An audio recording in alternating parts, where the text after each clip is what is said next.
Central Ohio's news leader. This is 10 TV News at 5:30.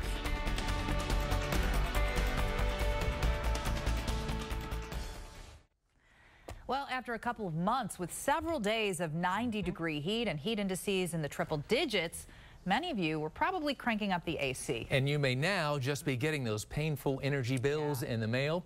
10 TV's Ashley Barrissey, though, shows us a free way you can save on that cost. Well, we're finally getting a little break from the heat, but not the humidity. And believe it or not, high dew points lead to more air conditioning use. That means one thing: higher energy bills.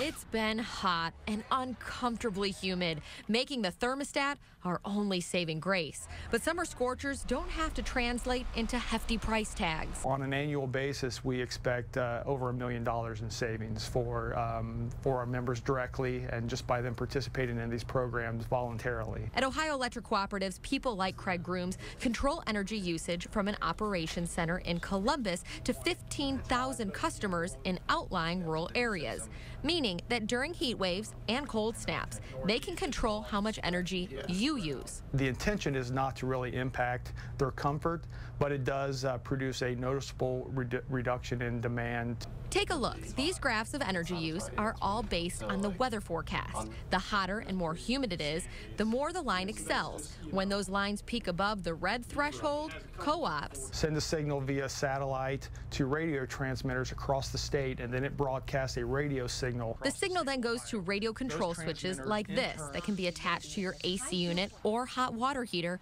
free of charge. It helps ensure reliability for transmission grid operations, but it also translates into direct savings for our members. Savings vary per user, but it all works the same. Electric co-ops interrupt AC service a few minutes, an hour, or periodically stop heating your water tank. But since hot water heaters store hot water, you shouldn't feel the difference out of the faucet. There are 25 co-ops around the state, but other energy companies offer the same kind of service. So if that last energy bill made you quiver, it's worth a call to see how much a radio control switch can save you. Ashley Barrissey, 10 TV News. Even though the dog days of summer may be in our rearview mirror here, the same demand applies to energy use during cold snaps too. So you can check with your energy provider to sign up for this service before Old Man Winter gets here.